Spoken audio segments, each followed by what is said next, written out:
소일이 문답, 우리가 방금 제34문답을 읽어봤는데요. 제32문답부터는 소명, 즉 부르심을 받은 사람들이 얻게 되는 유익함에 대해서 다루고 있다고 지난 시간에 말씀을 드렸었죠. 지난 시간에는 칭의에 대해 나누었습니다. 그리고 오늘 읽은 34번째 문답은 부르심을 받은 사람들에게는 하나님께서 하나님의 자녀로 삼아주시는, 그러니까 하나님의 양자가 되는 유익이 있다고 설명하고 있습니다. 하나님께서 우리를 양자로 삼으셨다는 것은 하나님께서 우리의 아버지가 되셨고, 따라서 우리는 하나님을 아버지라고 부를 수 있게 되었다는 뜻이 됩니다. 이 설명의 근거가 되는 성경 말씀이 오늘 우리가 읽은 본문 말씀입니다. 본문 15절, 16절 말씀을 우리 다시 한번 읽어보겠습니다. 너희는 다시 무서워하는 종의 영을 받지 아니하고 양자의 영을 받았으므로 우리가 아빠 아버지라고 부르짖느니라. 성령이 친히 우리의 영과 더불어 우리가 하나님의 자녀인 것을 증언하시나니. 아멘. 이 말씀은 하나님께서 사도 바울을 통하여 우리에게 주시는 말씀입니다. 이 말씀에서 하나님은 우리에게 너희는 이제 종이 아니고 내가 양자로 삼은 나의 아들이요 딸이니 무서워하지 말라, 이렇게 말씀하십니다. 이 말씀을 하시면서 왜 무서워하지 말라 이런 말씀을 하실까요? 그 배경이 1절에 나옵니다. 우리가 방금 15절을 읽었는데요. 로마서 8장 1절을 보면 이렇게 말씀하십니다. 그러므로 이제 그리스도 예수 안에 있는 자에게는 결코 정죄함이 없나니. 그러므로 이제 그리스도 예수 안에 있는 자에게는 결코 정죄함이 없나니. 하나님은 사도 바울을 통하여 구원을 받았음에도 계속해서 율법으로 자신을 정죄하면서 괴로워하는 마음을 가진 사람들에게 본문 15절 말씀을 주시면서 이렇게 깨우쳐 주시고 있는 것입니다. 너희는 종이 아니라 나의 자녀이니까 더 이상 나를 무서워하지 말아라. 나는 너희들이 아빠 아버지라고 친근하게 불러도 되는 너희의 아버지이다 라고 말씀하시는 것이죠. 이 말씀에 아빠 아버지라는 표현이 나오는데요. 이 아빠라는 단어에 대해서는 이인연 목사님께서도 한번 앞에서 설명을 하셨던 것 같은데 다시 한번 말씀드리자면 이 아빠 아버지라는 말이 우리가 지금 읽은 성경은 개역 개정 버전인데요. 개역 한글 버전에는 원어 그대로 아바 아버지, 아바 이렇게 나옵니다. 이때 이 아바라는 말은 아람어이고요. 그 사람들이 아버지를 친근하게 부를 때 사용하는 그런 표현입니다. 이렇게 보면 우리는 종의 신분이었다가 하나님을 친근하게 아버지라고 부를 수 있는 하나님의 자녀로 그 신분이 변하였음을 알 수 있습니다. 그러면 우리는 현실의 삶에서도 하나님을 친근한 아버지로 느끼고 있는가를 생각해 보게 됩니다. 근데 사실 우리가 현실에서는 하나님에 대해서 물론 그렇게 친근하고 또 가깝게 또 의지할 수 있는, 충분히 의지할 수 있는 분으로 느끼기도 하지만 한편으로는 친근한 이미지보다는 무섭고 또 엄격하며 왠지 거리감이 있는 존재로 느끼는 경우도 많이 있는 것 같습니다. 사실은 그렇게 느끼는 경우가 더 많은 것 같아요. 군대를 갔다 온 어느 기독교 청년의 이야기가 떠오릅니다. 군생활 중에 약 6개월 정도 다른 부대로 파견 근무를 나갔었다고 합니다. 그런데 그곳에는 교회가 없어서 주일 예배를 드리지 못했다고 해요. 군대에 있다 보니 자기 마음대로 나가서 밖에 있는 교회 가서 예배를 드릴 수도 없는 그런 형편이었던 거죠. 그런데 예배를 드리지 못하는 날이 점점 늘어나면서, 교회를 가지 못하는 날이 점점 늘어나면서 하나님께 대한 무서운 마음이 들더랍니다. 예배를 안 드리는 자신을 하나님께서 벌을 주시면 어떻게 하나 라고 하는 그런 두려움이었던 거죠. 그런데 6개월의 파견 근무가 끝날 때까지 자기가 교회도 못 가고 예배도 못 드리고 그랬는데, 그래서 벌을 받으면 어떡하나 이런 걱정을 하고 또 하나님이 무섭게 느껴지기도 했는데, 6개월의 파견 근무가 끝날 때까지 자신에게는 아무 일도 일어나지 않더랍니다. 그래서 그 일 이후로 교회 출석과 또 진실한 믿음에 대해서 다시 생각해 보게 되었다. 그런 이야기를 나눈 적이 있습니다. 이와 같이 우리는 하나님을 친근하게보다는 무서운 존재로, 마치 잘못하면 큰 벌을 내리시는 그런 존재로 여길 때가 많이 있는 것 같습니다. 근데 사실 이런 것들이 종의 마음인 거죠. 우리가 하나님을 아빠 아버지라고 친근하게 부를 수 있는 까닭은 이와 같이 뭘 해야 되고 뭘 어기면 안 되고 또 해서는 안 될 것들을 또 하는 경우 이런 행위의 결과에서 하나님께서 우리에게 아빠 아버지라고 불러라, 우리를 양자 삼아 주겠다 라고 하시는 게 아니고요. 우리의 행위에 있지 않음을 본문 16절은 우리에게 가르쳐주고 있는 것입니다. 16절은 우리가 하나님의 양자된 것을 성령님께서 증언하신다 이렇게 말씀하시죠. 소혜리 문답 제34문답에서도 설명하듯이 우리가 하나님의 자녀가 된 것은 오로지 값없이 주시는 하나님의 은혜로 된 것입니다. 그런데 그럼에도 우리는 왜 하나님께 대하여 친근한 이미지를 갖지 못할 때가 있을까? 그럴 때가 왜 많이 있을까? 그 까닭은 여러 가지가 있겠지만, 우리가 살면서 먼저 아버지라고 불렀던 존재, 즉 육신의 아버지에 대한 이미지가 우리 마음속에 아버지라는 말에 대한, 이 단어에 대한 부정적인 느낌을 준 그런 영향이 있는 것도 같아요. 우리 육신의 아버지가 우리에게 친근함보다는 엄격하거나 두려운 존재였다면, 우리가 하나님을 똑같이 아버지라고 부를 때 그 육신의 아버지에 대한 그런 이미지가 중첩이 돼서 하나님 아버지도 엄격한 분인 것 같고 또 거리감이 느껴지기도 하고, 잘못하면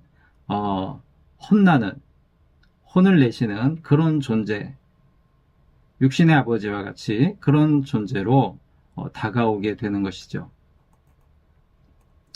잠시 제 경우를 말씀을 드리자면, 저에게 제 육신의 아버지는 엄격하면서도 또 한편으로는 좀 무능한 이미지로 남아 있습니다.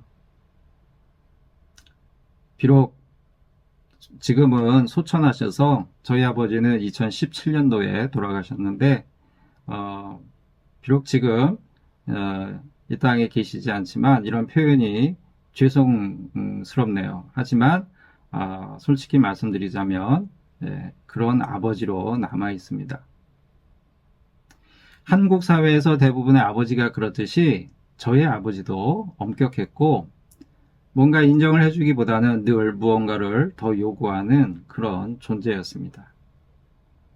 그리고 아버지의 과하게 신중하면서도 우유부단하셨던 그런 모습 탓에 저는 늘 가정의 경제력을 위해 고생하시는 어머니의 모습을 보면서 자랄 수밖에 없었습니다.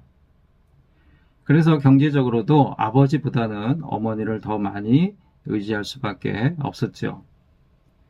그리고 그것은 언제나 미래에 대하여 불안한 그런 심리 상태를 갖게 하기도 했습니다. 저희 부모님은 사업을 하셨는데 사업에 그 기복이 늘 심하니까 부모님들이 아버지가 회사원인 때가 되면 월급이 따박따박 나오는 그런 회사에 다니는 직장인을 아버지로 둔 아이들이 많이 부럽기도 했었죠. 제가 가지고 있는 이러한 육신의 아버지에 대한 이미지는 제가 성경 말씀에 따라 이성적으로는 하나님을 아바 아버지라고 생각을 하더라도 한동안 감정적으로는 하나님 아버지를 친근하고 의지할 수 있는 존재로 느끼는데 어려움을 많이 겪었습니다. 하지만 하나님의 사랑에 대한 지식과 또 하나님께서 날 사랑하신다라고 하는 여러 가지 경험, 체험들이 쌓이면서 점차 하나님에 대해서, 하나님 아버지에 대해서 보다 따뜻하고 또 친근하며 의지할 수 있는 대상으로 느낌이 바뀌게 되었습니다. 이러한 하나님 아버지에 대한 이미지의 느낌의 변화는 제 삶에 대한 평가도 달라지게 만들어 줍니다. 제가 학교에서 아이들을 가르칠 때 새학년이 시작될 때마다 아이들과 같이 했던 활동이 하나 있는데요. 그게 뭐냐면 인생 그래프를 그려보는 것이었습니다. 어린이 시절 기억이 나는 순간, 보통 2살, 3살 이때부터 기억이 나기 시작하지 않습니까? 그때부터의 기억을 더듬어서 생각이 나는 그러한 사건들을 떠올리고요. 그리고 그 사건이 일어났던 시기에 예를 들어서 5살, 7살, 초등학교 몇 학년 이런 식으로 그 중요하게 생각이 나는 그 사건이 있었던 시기에 그 기억이 좋았으면 좋았던 만큼 위쪽에 점으로 찍어서 표시를 하고요. 그리고 그 기억이 나쁜 기억이었으면 마찬가지로 그 나빴던 만큼 아래쪽에다가 점을 찍어서 표시를 합니다. 그 다음에 그 표시한 점들을 한 줄로 이으면 이렇게 좋은 일이 있을 때는 올라가고 나쁜 일이 있을 때는 내려가는 인생 그래프가 만들어지는 것이죠. 그 인생 그래프를 만들어 소개하면서 학생들이 서로를 알아가고 이해하는 그런 시간을 가졌었는데 그 활동을 매년 할 때마다 저도 제 것을 다시 만들어서 아이들하고 나누는 그런 시간을 가졌습니다. 그런데 한 가지 놀라운 것은 제가 하나님에 대한 느낌 또 생각이 달라지면 제 그래프도 달라졌다는 것입니다. 하나님 앞에서 저의 존재를 새롭게 느끼고 깨닫게 되면 밑에 내려갔던 것들이 올라가고요. 그리고 제 스스로 좋았다라고 생각되는 것들도 하나님의 관점에서 볼 때는 그게 꼭 좋은 건 아니었구나 라는 생각으로 밑으로 조금 내려오기도 하고 이렇게 달라지더라는 것입니다. 2025년 올 한 해는 만일 그 인생 그래프를 그린다면 어디에 놓이게 될까요? 물론 아래쪽에 놓이는 아래쪽에 표시되는 그런 기억도 있고 또 위쪽에 표시되는 그런 기억도 있겠죠. 그런데 시간이 흐르고 하나님의 관점에 대해서 지금보다 더 많은 경험과 깨달음이 쌓이면 지금 만들어보는 2025년의 그래프가 아마도 달라지지 않겠습니까? 여러분에게 올 한 해가 어떤 의미로 남을지는 모르지만 그 느낌과 해석이 영원하지는 않을 것임은 분명합니다. 왜냐하면 우리는 모두 하나님의 사랑을 받는 하나님의 자녀이기 때문입니다. 하나님의 양자이기 때문입니다. 하나님의 사랑이 깊어질수록 육신의 아버지의 이미지보다는 하나님 아버지의 진정한 사랑의 이미지가 더욱 짙어지고 분명해질수록 지금의 우리 고통과 슬픔, 또 후회와 원망과 분노에 대한 생각들이 달라질 것입니다. 우리는 모두 하나님께서 값없이 주신 은혜로 하나님의 양자가 되었기 때문입니다. 그 하나님은 우리가 하나님을 아바 아버지로 불러주시기를 원하시는 따뜻한 아버지이십니다. 우리가 실수하고 넘어지고 할 줄 아는 것도 없고 연약하고 그래도 무조건 우리 손을 잡아주시고 끝까지 잡은 손을 놓지 않으시는 우리의 아빠, 아버지이신 것이죠. 다음으로 소요리 문답 제34문답은 우리가 하나님의 양자된 자로서의 특권을 누릴 수 있게 되었다고 설명합니다. 이에 대해서 우리가 읽은 본문 말씀 17절 말씀은 이렇게 가르치고 있습니다. 우리 다 같이 한번 더 읽어보겠습니다.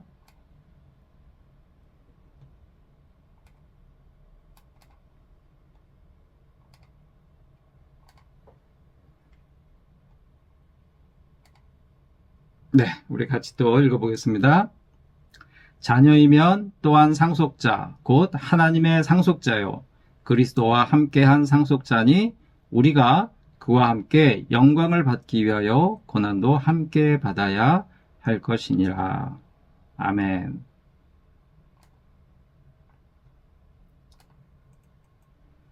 본문 말씀은 하나님의 양자가 된 우리는 하나님의 상속자가 되었다고 말씀하시죠.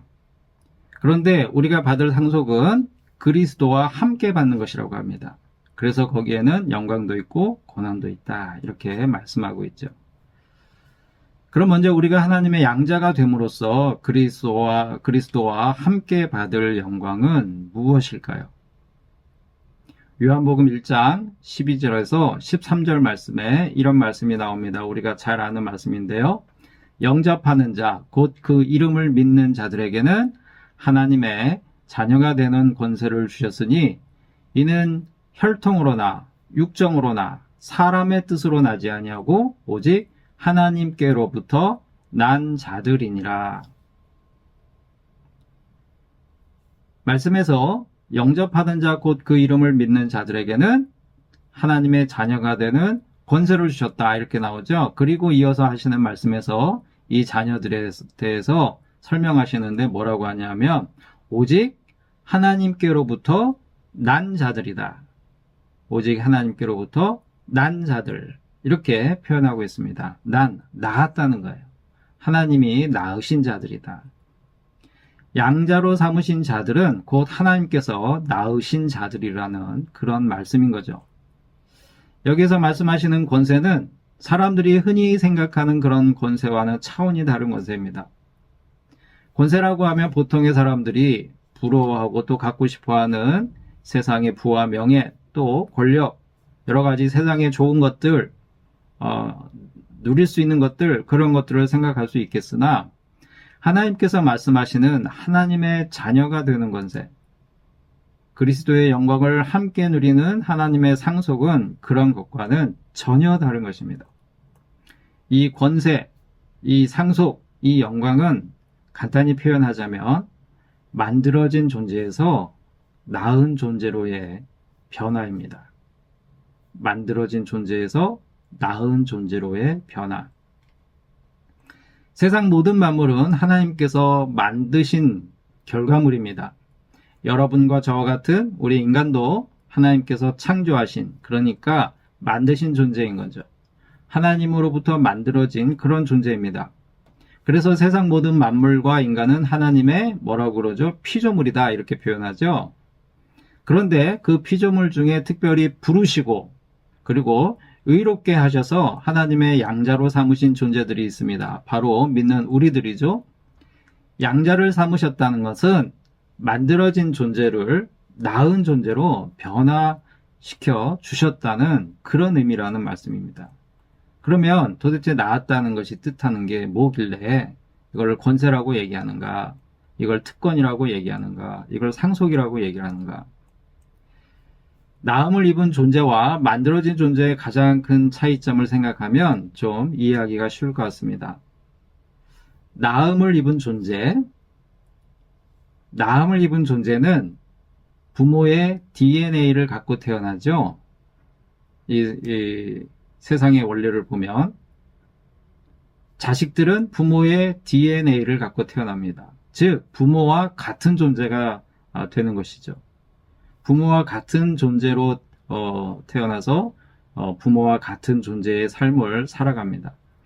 그런데 만들어진 존재는 아무리 노력해도 자신을 창조해낸 존재의 DNA를 물려받을 수 없습니다. 집에서 기르는 반려동물이 아무리 사랑스러워도 그 주인의 DNA를 가질 수 없지요. 하지만 부모가 낳은 자녀는 그 부모의 속성을 그대로 물려받습니다. 부모와 같은 존재가 되는 것입니다. 물론 이 설명을 오해하시면 안 됩니다. 양자로 삼아주심이 마치 하나님과 대등한 존재가 된다는 의미로 제가 이야기하는 것이 절대 아니라는 말씀입니다. 양자가 되었다고 해서 하나님의 영광을 똑같은 수준에서 누리는 것도 절대 아닙니다. 그럼에도 만들어진 존재에서 나음을 입은 존재의 차이는 무어라 말로 표현할 수 없는 큰 차이가 있는 것이죠. 예를 들자면 나무로 만들어진 피노키오 이야기를 우리가 잘 알고 있죠. 나무 인형이었죠. 거짓말만 하면 뭐가 길어집니까? 코가 길어지죠. 이 나무로 만들어진 피노키오가 나중에 마침내 사람이 돼서 아버지, 그 피노키오를 만든 할아버지 제페토의 진짜 아들이 된 동화 속 이야기의 주인공이 바로 우리들이라고 할 수 있지 않을까요? 사실 이 비유로도 하나님의 양자됨을 다 충분히 설명할 수 없습니다. 만들어진 존재에서 나은 존재가 되었다는 것은 이제 비로소 하나님과 하나가 될 수 있는 존재가 되었다는 것을 의미합니다. 그래서 예수님께서도 말씀을 가르치시면서 하나가 되어야 된다. 나와 하나가 되고 내 안에서 하나님과 하나가 될 수 있다. 이런 말씀을 계속 하셨어요. 하나님과 하나가 될 수 있는 존재가 될 수 있다는 것은 하나님의 속성을 상속받는다는 것이죠. 하나님의 거룩함을 상속받고 하나님의 평강을 상속받고 하나님의 영원하심을 상속받을 뿐 아니라 무엇보다도 하나님과 하나됨으로써 하나님과 소통할 수 있는 커뮤니케이션 할 수 있고 또 사랑을 나누는 기쁨을 온전히 누릴 수 있는 존재로 변화된다는 것입니다. 그래서 우리가 지금까지 누려보지 못한 새로운 생명을 받아서 누리게 되는 것이 곧 양자된 자들이 받을 특권인 것이죠. 사랑하는 성도 여러분, 사실 인생은 수없이 많은 시작과 끝으로 연결된 사슬 같은 그런 것이다 라는 생각이 듭니다. 태어나서 말을 배우고 혼자 먹고 씻을 나이가 되면 학교 생활을 시작을 합니다. 매년 학교도 매년 새 학년이 시작되었다가 끝나기를 반복하고요. 학교를 마치면 사회생활을 시작합니다. 사회생활 역시 끝없는 시작과 끝의 반복입니다. 또한 우리 삶에서 많은 인간관계의 시작과 끝을 만나기도 하고 헤어지기도 하는, 그래서 회자정리라는 말도 있죠. 그렇게 인간관계의 시작과 끝을 우리는 수없이 많이 경험하기도 합니다. 또한 매일의 삶에서 하루의 시작과 끝을 경험하기도 하죠. 그렇게 이제 2025년 한 해를 시작하고 지금은 끝자락에 와 있는 것입니다. 그리고 이 모든 것의 시작인 출생과 또 이 모든 것의 마지막인 죽음이 있습니다. 인생의 경륜이 쌓여갈수록, 인생의 경험이 쌓여갈수록 모든 것이 때가 있고 끝이 있기에 마지막이 어떻게 될 것인가? 이 마지막이 어떻게 될 것인가? 어떻게 끝날 것인가? 이것이 결국 중요한 관건임을 알게 됩니다. 그런데 우리 힘으로는 언제나 만족할 만한 그런 좋은 결말을 만들어내지 못합니다. 더러 그렇게 하기도 하죠. 그러나 그것이 충분히 만족할 만한, 또 그것이 계속 이어지는 그런 결과를, 그런 끝을 우리 힘으로는 만들어내지 못한다는 것입니다. 그래서 무언가를 끝날 때마다 늘 후회가 따르고요, 자책이 따르고요, 때로는 고통과 슬픔에 쌓이고 좌절이 다가옵니다. 그리고 또 다른 일을 시작한 다음에는 그 끝을 알 수 없다는 사실 때문에 늘 불안과 두려움 속에 살아가기도 합니다. 그런 우리들의 삶에 대해서 하나님께서 우리를 양자로 삼아 주셨다는 진리의 말씀은 지금은 힘들지라도 우리 삶의 마지막은 엄청나게 화려하고 신나며 평안을 누리는 해피엔딩이 될 것이라는 소망과 확신을 줍니다. 때문에 우리는 오늘 올 한 해를 보내면서 불안 속에서도 평강을 찾을 수 있는 것입니다. 그 확신이 있다면 본문 17절 말씀과 같이 주님과 함께 영광을 받기 위하여 고난도 함께 받을 수 있다는 사실을 우리가 인정하고 받아들일 수 있게 되는 것이죠. 그래서 본문이 있는 로마서 8장 24절, 25절에서는 이렇게 말씀하십니다. 우리가 소망으로 구원을 얻었음에 보이는 소망이 아니니 보는 것을 누가 바라리요? 만일 우리가 보지 못하는 것을 바라면 참음으로 기다릴지니라. 참음으로 기다릴지니라. 우리의 마지막은 해피엔딩으로 결론이 내려져 있습니다. 그러면 우리가 할 일은 이제 참음으로 기다리는 것이죠. 그리고 그 밑에 35절 말씀부터는 하나님께서 양자로 나은 존재들로 삼으신 우리들을 향한 하나님의 사랑을 그 무엇으로도 끊을 수 없다. 이렇게 분명하게 말씀하시고 있습니다. 제가 한번 읽어보겠습니다. 로마서 8장 35절에서 39절 말씀인데요. 아마 많이 들어본 말씀일 것입니다. 35절 누가 우리를 그리스도의 사랑에서 끊으리요? 환난이나 곤고나 박해나 기근이나 적신이나 위험이나 칼이랴.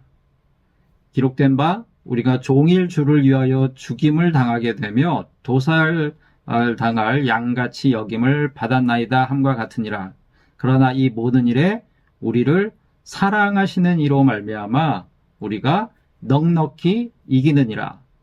내가 확신하노니 사망이나 생명이나 천사들이나 권세자들이나 현재일이나 장래일이나 능력이나 높음이나 기품이나 다른 어떤 피조물이라도 우리를 주 예수 그리스도 예수 안에 있는 하나님의 사랑에서 끊을 수 없으리라. 아멘.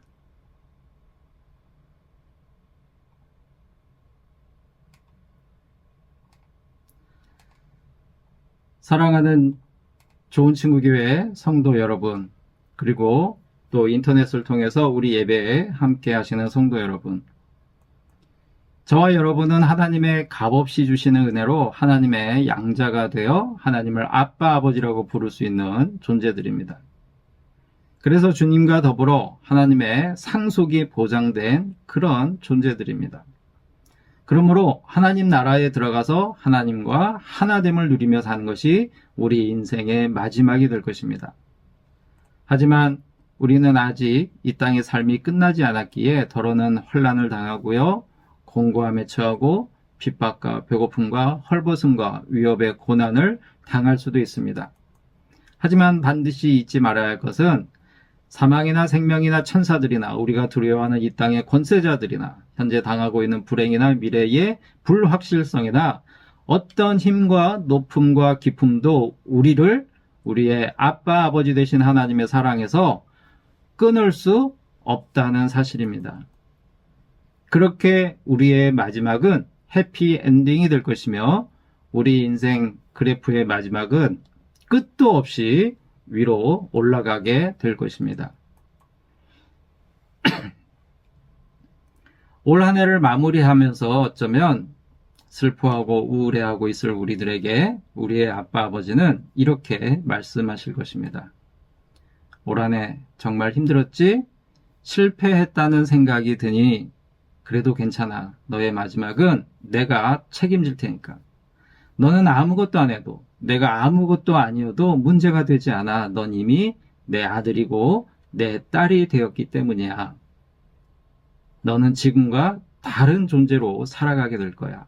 지금의 후회, 분노, 슬픔은 더 이상 너의 마음에 머물 수 없는 그런 존재가 될 거야. 라고 말씀하십니다.